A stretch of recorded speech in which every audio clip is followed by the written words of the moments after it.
You wanna know what's going on? I have it. Yeah, I can't remember either. She jumps all over me. when I see she's- Must have been just the last few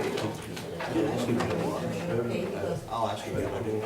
Very recent. That's why they come in and out. I don't know, I haven't heard anything about it. Yeah, I haven't either. Consider the short. I mean, it's about 6 feet long, 6 feet wide in the house. Just saying. Nick is, well, we've always had, we always had animals. We had- Did you decide on a time yet? Oh, I just, I talked to Julie, so she's gonna give me some information, so I'm gonna have to try back all this week. There was considered some junkyard took place, she's in the hazard base. We had cats. What do you call them, cats, so, she'll give me some information out, so at this point, we're just gonna hold off. Okay. I used to read the book, the rest of it.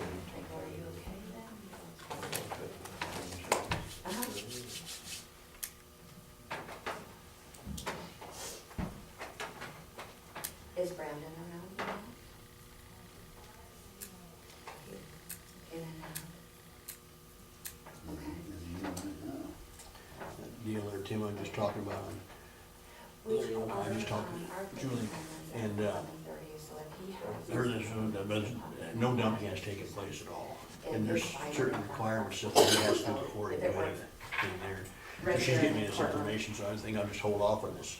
Where are you? And get back to those people on this review thing and. Come into the courtroom for about 5 minutes, would you please? I need All right, to we are sit back in from on, recess. DUI, please. Goodbye.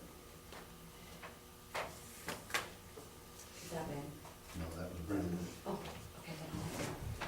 All right, next we have the DUI Task Force Fiscal Year 15 Plan and Budget. Come on up, guys. Can we have about 2 minutes for Brandon to come in and give I us? wondered if you weren't looking for If- reinforcements. Yeah, we were. Yes, It no, might that's take fine. Just that long. Looking for backup, I guess. What we're doing. Done? Thank you. And this must be Elaine's file.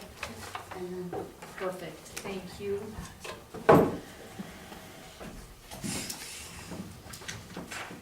Sheriff's. You want to use Elaine's while you're Sure. speaking, and then Maybe Brandon. we'll just give it to him. You're in the hot seat. Right along Do we with need a meeting before the meeting or? No. No prep. No, we're just gonna wing it, how's that? All right. Okay, ready.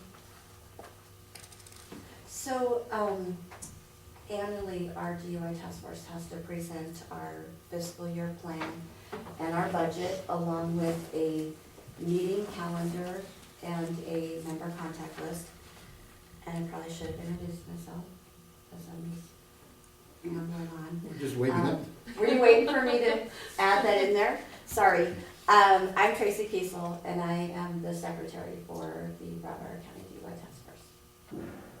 I'm John Walsh, I'm a member of the DUI Task Force representing the Townsend Road Association.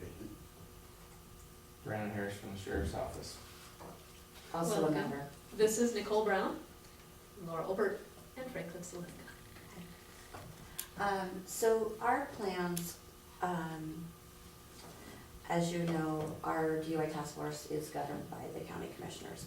And then all of our plans annually go to the Department of Transportation, and then on up to the director of the Department of Transportation, and to the governor's office for approval.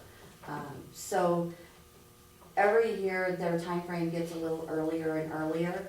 Our fiscal year being July 1 to June 30th every year puts us a little bit ahead of what we'd like to see for final numbers for our plan. So first you have our meeting calendar, and we follow pretty much the last Wednesday of the month from 3 to 5, and we typically meet here in this room unless something is already scheduled in here. Our member contact list is next, and it's very small. We are always looking for additional folks to join our group, and that's something that is ongoing all the time.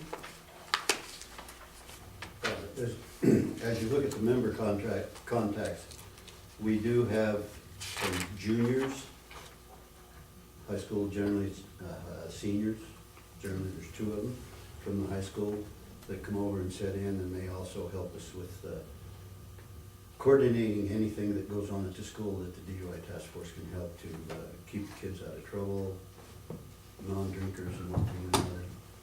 And we have in the past had excellent junior members, and we're always looking for junior members. So, but I wanted to just put that in, that we do have junior members from the high school. And Fantastic. the reason we don't have anybody on here is because, of course, they just go through the school year.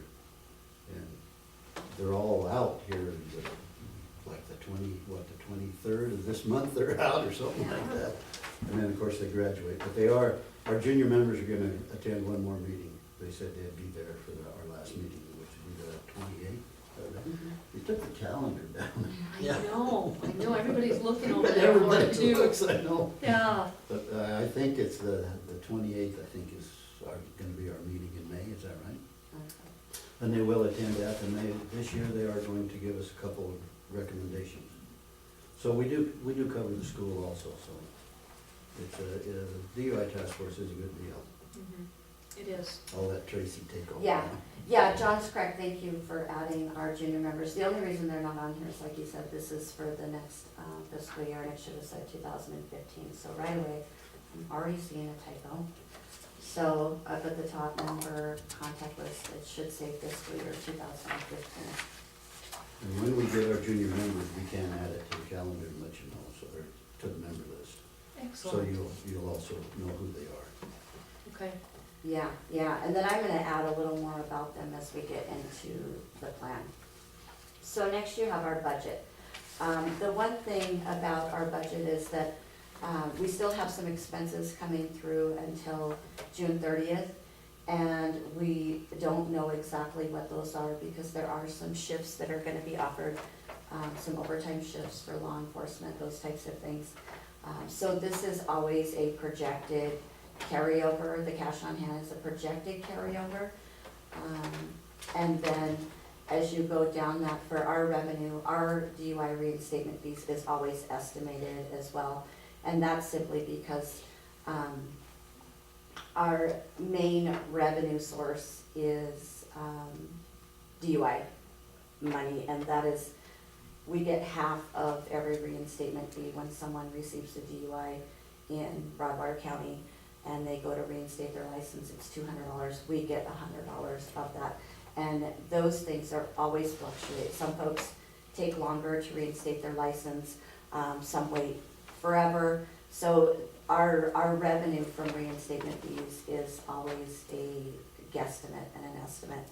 And we never know what that's gonna be until a deposit is actually made. And those are made quarterly. So just going off of a couple of years past, we put in $2760 for an estimated revenue of reinstatement fees. And then the contributions and donations are always estimated as well. We get some really generous folks here in Broward County who like to donate or make a contribution. Excuse me. And then our RAST classes, the RAST classes, that's our responsible alcohol sales and service training classes.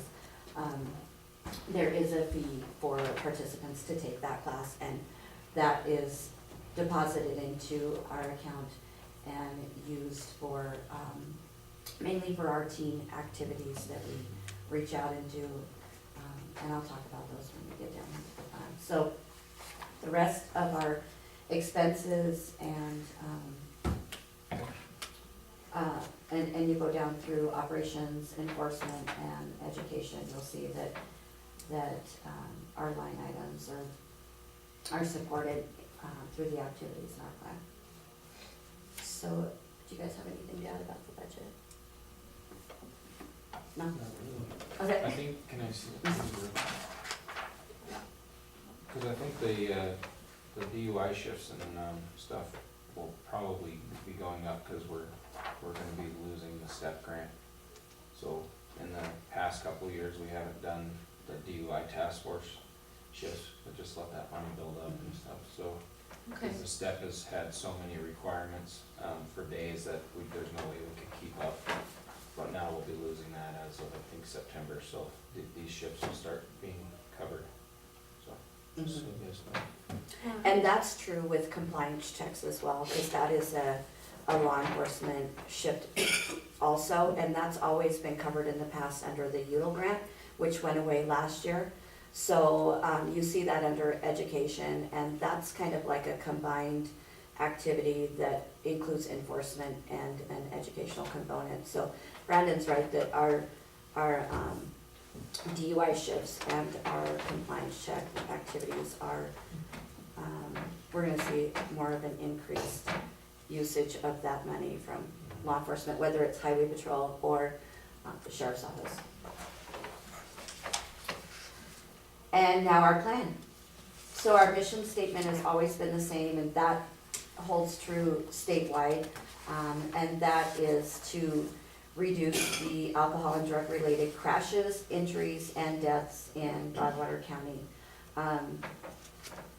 So then, into our table of contents, there's a state overview of impaired driving, crashes, and convictions, and that type of thing. And that data is 2012 data, most of it, and that's simply because data can take some time to be pulled together, just because some of those things,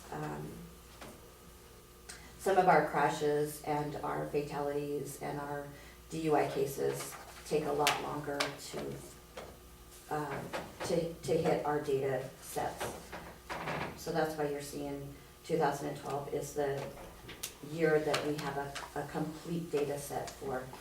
But for the 2013 year, nothing has significantly changed with crashes and fatalities and injuries and that type of thing. Then we get into a county overview on page 7.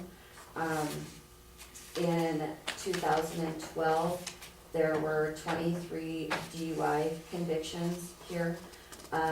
The thing that we always try to remember here in Broadwater County is a lot of your DUIs are flow-through DUIs. They're folks coming from another county and driving through, whether they're going from the Helena direction towards Bozeman or vice versa. You are seeing some of those DUIs, folks from out of county. And that's difficult for us to address, but the good thing is that there are DUI task forces in almost every county across the state, so people are trying to address it statewide. 19, there were 19 Broadwater County other alcohol violations, and those include your open containers, your MIPs, minor in possession, or your UAPs, which are underage possession. We list in there that Broadwater County continues to be challenged with a low-risk perception of conviction and prosecution, and that's statewide. That happens everywhere. Refusals, which are less and less all the time from the state refusal law, and Brandon, I can't remember what that's called, when they refuse to submit and there is that search warrant type of stuff.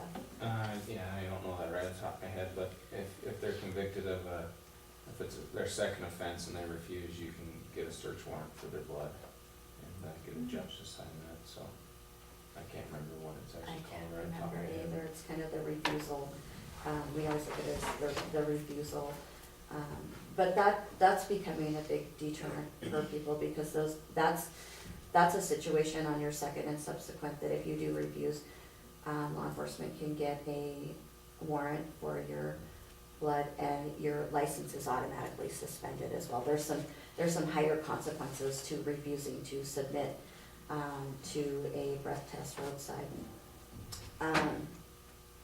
We've still got some minors and underage issues here in Broadwater County, and that is again another issue from those folks crossing county lines. You've got folks from Lewis and Clark County coming to Broward County, the underage folks, spending time at your lake or in the rural areas, drinking and having parties and that type of thing. So when you look at this information, you just have to be mindful that it's not always your Broadwater County residents that are reflected here, it's other counties. And then we've got over-service issues still, and sales to persons under 21. So that is still in our plan to address those. And then you've got the occupant safety and restraint issues. And I think you guys remember from years past, and we are one of the 2 counties who has always left seatbelts in our plan simply because in our mission, it specifically says that we will address injuries and fatalities. And we all know as traffic safety representatives that alcohol in and of itself is not killing or injuring these people on our roadways. It's when they're being thrown around in their car, out of their car, that's actually causing the injuries and the fatalities. So that's an additional component to our DUI task force plan to address that. Our goal, our administration, our chairperson, those things have always remained the same. Ongoing, unfortunately, our chairperson, Nick Cortez, couldn't be with us today, and then our vice chair, Cal James, with the Highway Patrol, couldn't make it today either, but those are the 2 folks that sit in those positions. And then on to page 9, policy and legislation, and then enforcement, prosecution, and adjudication. Those are just activities that have been nationwide. They're evidence-based types of activities that are ongoing every year, supporting rigorous DUI, impaired driving, and primary seatbelt laws, supporting law enforcement efforts, prosecutors and judges. And then on to page 10, and there's a lot of reading in here, so I'm not gonna read anything verbatim, but you guys will have that. Supporting law enforcement agencies with their DUI-related equipment, processing, supplies, and training. Those are your PDTs and cameras, mouthpieces, those types of things. Supporting judges and others, which would be your prosecutors if there was training necessary. We did have Judge Olson go last year to what was called TALCOT, and that was basically just talking about all the latest drug trends that are happening. And I got to go along with some of them, and one of your deputies, I think, went as well. And it was very interesting to see that some of the current drug trends are things such as bracelets that young people have that they can stuff their drugs into one end and the other end is used to smoke it, or little hidden things in ball caps or in shoes, and clothing that to me just appears to be cartoonish like Captain Crunch, we were told, is just an indicator that somebody is into certain types of drugs. Just weird things that young people do to hide and mask some of the risky behavior that they're engaging in. So we learned a lot from there. And then increasing offender compliance. Broadwater County has the 24/7 sobriety program. And maybe, Brandon, you can talk a little bit about how well that's going. It's going pretty good. We've seen a lot less get that as a condition, I think, since that ruling in, what was that, in Lincoln County, I believe, Libby, where they said it was unconstitutional to be pre-sentenced to a mandatory program that costs money and things like that. So we've definitely, like right now, we currently only have 1 person, where before that we were up to probably 8 twice a day. So I've seen it go back a lot, so I don't know if judges are worried about sentencing people to that as a pre-sentence condition. So it was going really strong, now it's kind of taking a step back, but it's still a good thing, I think. So. Yeah. It's a good program. Yeah, And for those that aren't familiar, that's just a program that allows folks who receive a second and subsequent DUI offense to remain out of jail while they're awaiting trial. And it's a monitoring program with law enforcement where they have to submit to a testing twice a day, or they wear a scram bracelet so they can function in the community and still remain productive and that type of thing. So it'll be interesting to see how that moves forward. Otherwise, you're keeping these folks in your detention centers and housing them and feeding them and providing all those things for them. So there's a financial burden to the counties when they have to do that. And then we are on to education, awareness, and media. And under that falls one of our biggest activities, which is the Responsible Alcohol Sales and Service Training Program. And that's going really well, and it has been going really well since the law became mandatory in October 2011, that all folks in the alcohol industry, whether they serve or sell and manage alcohol, need to take a class, and then need to take it every 3 years. This marks our 3-year anniversary at the end of this year, and so we should probably start seeing a larger increase in the participation for this class, because those folks will be on their anniversary date to reattend.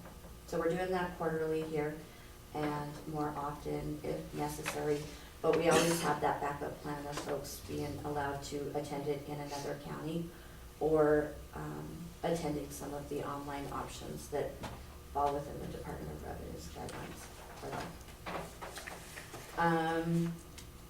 And then just our public information and education campaigns, writing articles, doing some of those events that we like to participate in, the Townsend Rodeo, Fall Fest we've been involved in the past, Teen Driver Safety Week, the Thanksgiving holiday, the New Year's holiday, Memorial holiday, all those holidays where we know folks tend to drink and drive, and we're always out there looking for ways to.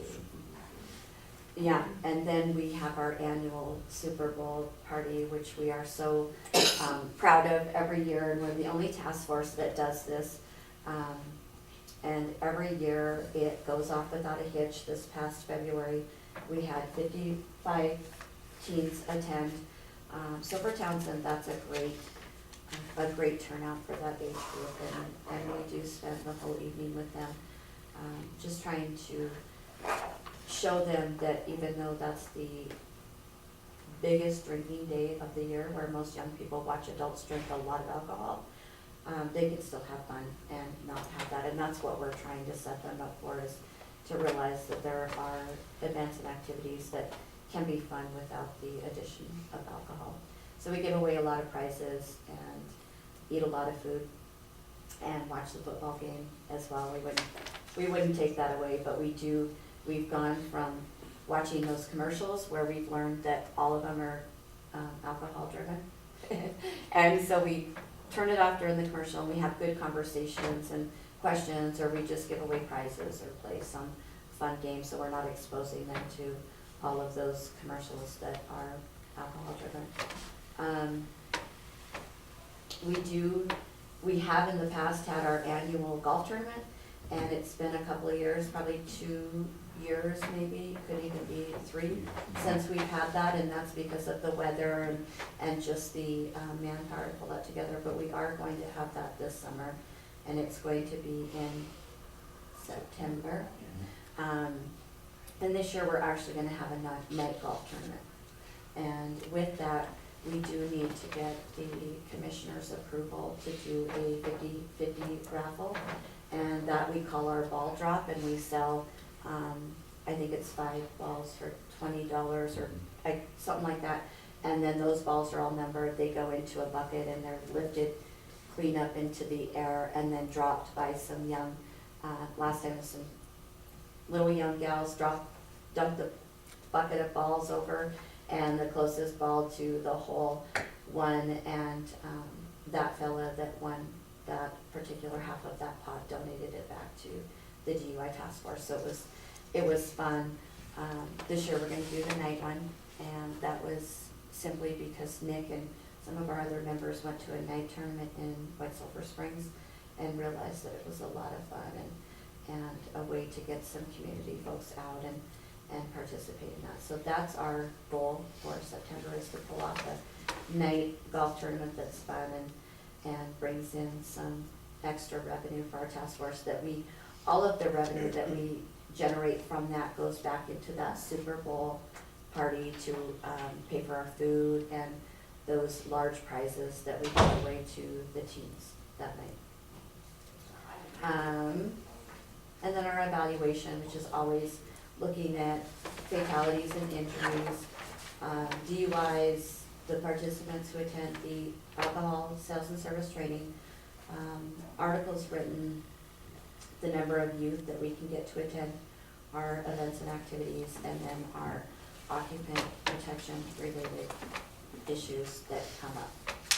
So just to tag on John's information about our junior members, we have always been lucky to have some really good teens and young adults here in Bellwater County. And our two this year, Sadie Weiss and Jonathan Benner, have just been outstanding young people. And if they rarely miss a meeting, they rarely miss an event or an activity. And this year we were lucky enough to have enough funds to send them to Nashville, Tennessee a couple of weeks ago. Every year the National Highway Traffic Safety Administration puts on a Lifesavers Conference, and it is the largest traffic safety conference in the United States, and they rotate it where the location is earlier. So this year it was in Nashville, and Jonathan and Sadie got to go with myself and Nick Korthals, and then there was a group of 16 and a half of us that went, because Nick's little fella got to go along, Nick's wife went, and his little guy got to go along too. So there were 16 and a half of us that went from between Lewis and Clark and Broward County, and everyone has raved about the conference itself, the sessions that we all went to, and Jonathan and Sadie split themselves up between, there's always a teen track and a communications, impaired driving, seatbelts, children, elderly, and then your other populations, your Native American populations, and those types of things. And so we all split ourselves up, and we come back and do some group meetings together to see what happened in those individual sessions, because as much as you'd like to take all of the sessions, you just can't possibly do that.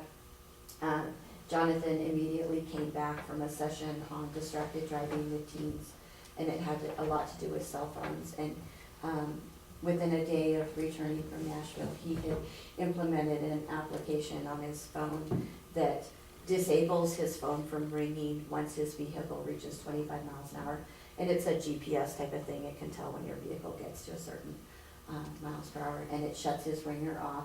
And anyone that calls during that time just gets a message that says, "I'm sorry, I'm driving." And this isn't a message that Jonathan recorded, it's just a automatically generated message that says, "I'm sorry, I'm driving, and I will return your call when I get to where I'm at," or whatever it says. So he kind of scared his mom and his grandpa at first, and John, you can tell them how that. Well, his mother was trying to get a hold of him, and she called me, she says, "You need to get a hold of Jonathan and find out what he's doing and where he is, because every time I call, I get this message, he's texting me this message." So I called and I got the same message, and it did bother me a little bit. How does he text this long message while he's driving, and he shouldn't be? So when he did get home, we found out, and he told us about this app. And one thing and another, and it locks the phone, and he can't unlock it once he's driving until you stop. And GPS says that you're stopped and you can't unlock it. So once you're there, it's there. And I know that he's got 6 other kids to put that app on their phone also. So he did get a lot out of the conference, not only in that, but in other things that he's talked about, and one thing and another, talked to the kids at school and whatnot. So I think it was well worth it. The thing of it is, if it saves one life or one accident, you know, it's well worth whatever it's spent. Yeah, so But so he- those two are impressive. Yeah. They've done real well. One of the tasks that we set out for them was to sit at the head of Main Street and observe vehicles going through the stoplight down there, how many was talking on the phone or what they were doing, you know, if their seatbelt was on. They caught a couple people, you know, they made notes of a couple people that went through with no seatbelts and how many was talking on the phone and whatnot. And they sat there for about 2.5 hours one evening, catching them and whatnot. So Wow. they've been fantastic. It's helped us a lot. It kind of gives us some direction of what we need to do and what areas that we really need to look at as far as preventing accidents, preventing drinking or anything like that. Yeah, especially with the young folks, because we know that peer-to-peer interaction is more effective than adults to peer. So they are our foot in the door for that young population.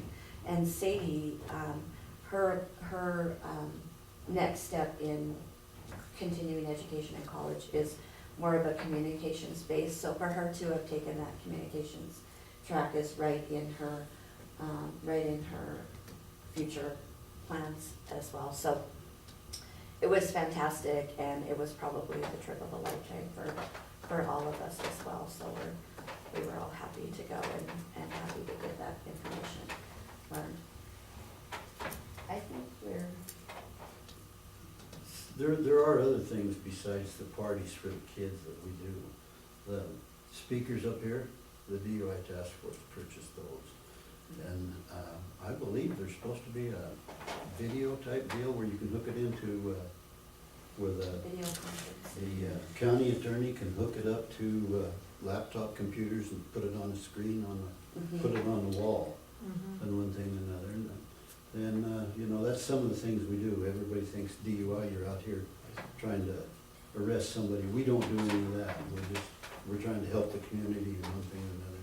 Keep the kids safe, try to keep everybody safe, actually.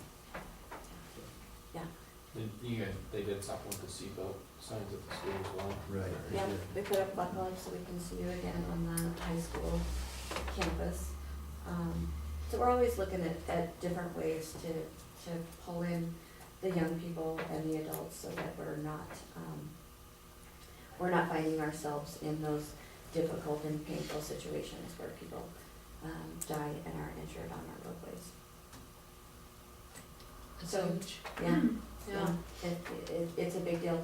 We, yesterday marks a national mobilization for seatbelts and impaired driving, and we do it every year for 2 weeks during the end of May because Memorial Day is a large drinking time. So unfortunately, Lewis and Clark County lost a young fellow Friday night. It doesn't help us kick off these types of things very easily because they're painful, and we're small enough communities.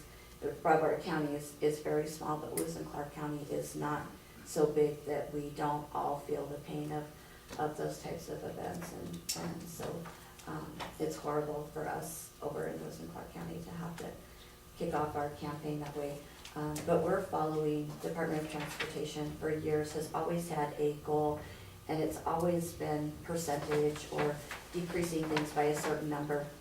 And this year, our new director, Director Tooley, who is the former chief of the Montana Highway Patrol, has decided to join other states and set a goal of 0 fatalities. And so he recently kicked off last week what is called Vision Zero. And there are some billboards that have already gone up, and it's life shattered, and a lot of folks have looked at campaigns and looked at the way people learn and the way they receive messages, and some people like the touchy-feely messages, and some people have to see some of the more graphic outcomes of those. So I can't remember if Broward County is gonna get one of the billboards. I'm sure that they are at some point, but billboards have gone up statewide of a young gal who is partially ejected through her windshield, and it's not an easy thing to look at for most people, but some people learn that way. That's what they need to see to get the message across. So those went up just last week, and really with the goal of being 0 fatalities. And that's where we've always been at as well, because we're not the type of people who are willing to give up anyone, whether they're a county resident or someone's friend or somebody that we simply don't know. We're just not willing to give up anyone at this point. So 0 will be our mission. I like that. Always. Yes. Yep. I saw Tall Cop at the Crime Prevention Conference in Bozeman. Darn scary. It's amazing. Mhm. It's eye-opening too. Yes, it is. And between Tall Cop and things like doing the observational surveys, once you become one of those people who watch traffic or look for things, it's really tough to be out and about and act normal, because I'm always like, is that a can of Pringles? What, you know, so, it's something for us to be constantly mindful of, that, there's some risky things going on out there that we can, work at reducing, for sure. So today, we need signatures for the plan. In years past, we've always had you guys sign a resolution for our plan and a resolution for our members. And I brought those 2 pages.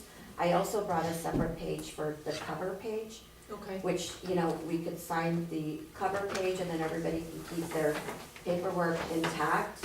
And I guess you can decide how that wants to. I don't know that we need several copies.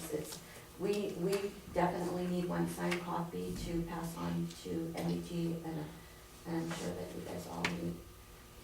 And without Elaine being here today is not a deadline for us. Okay. June 1 is when MDT needs to have our paperwork.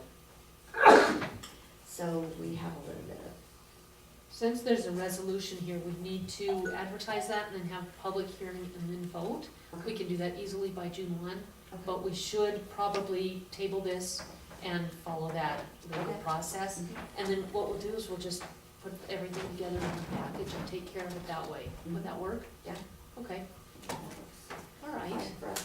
I didn't bring, last night I was thinking about that 50/50, and I didn't bring any paperwork to have that. I'm not sure what you might need for approval for that 50/50 ball drop for our golf tournament. Does that require a piece of paper? Actually, since you've brought it up right now, what we can do is just put it on the agenda, vote on that, it's easy enough. And then just send you a letter that says we approved it by vote, Okay. and then you'll be good to go. We can do that next week. Okay, Okay, I'll put it on the agenda for you. okay. And everything that we have, we've got the mailbox downstairs that, you know, things Yeah. can get put to there, and Nick and all of our members kind of keep an eye on mail that comes in. Are you meeting next Tuesday? Yes, we are. So, yeah, I said next Monday's Monday. holiday. Thank Monday's you. holiday for you. Tuesday, we'll take care of this stuff and then put it in your mailbox. Mhm. This will have to wait probably till, no, it'll have to be done Tuesday. We can get that advertised for 1 week, and then we'll take care of it next Tuesday as well. So, yeah, thanks for the reminder, because that would be a short meeting. It's just me. Right. Monday's a holiday, big one. Yes, it is. Mm. So, any other questions? Not from me. Do you have any, Frankie? Any concerns or anything? Doing good on it there. Adam Six attended the training on behalf of Fall Fest and Mhm. came back with all the books and a presentation, and so he's gonna be walking us through with Jamie Williams from the state liquor. Mhm. So I don't know that we'll be calling you guys more for that, but we do want, as a committee, to be working with you guys a lot more hand in hand with Fall Fest this year, so Mhm. we'll be coming to See, you the for that. rodeo members that are selling beer or handling beer out there, they've been through the training also, Mhm. Yeah, through the RAS training. And it's kind of eye-opening. And especially nowadays with everybody trying to forge something, whether it's a license, an ID, or whatever, they're getting harder to pick up on it. And that's one thing this RAS does, they have a lot from surrounding states, and one thing or another, how theirs are forged, what theirs are supposed to look like, the difference. So it does help. It's absolutely. a good deal. Yeah, it is. So, All right. that's it. That's It is, unless you guys have any more for us. I I don't, I did bring some goodies, so I'm gonna leave some with you, and I've got some for the, folks back here. Because this is obviously a time of year when we pass out goodies. So we've got air fresheners and keychains that have a little light and, a buckle up reminder, so I'm gonna just kind of give everybody something to leave with. Well, thank you very I much. get to hand these out? Is that my task? It's almost as good as Christmas. Yeah, Almost. thank you. Thank you very much. Keep up the good work. Sure. You're over here by yourself. One of them. Just a lady file. No, we can create a file for it, take it down. Yeah, thanks, Tracy. Can you give me a copy of this, that when you send it to me? I can email it. All right, anything else, Franklin, before lunch? I believe so. We will recess for lunch. We'll be back at 1:30.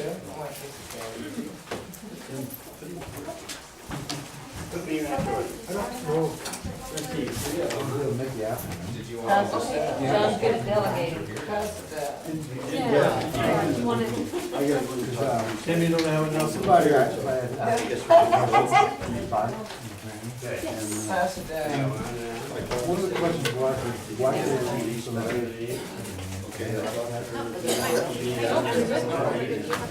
Thank you, Mr. Timothy. Yes.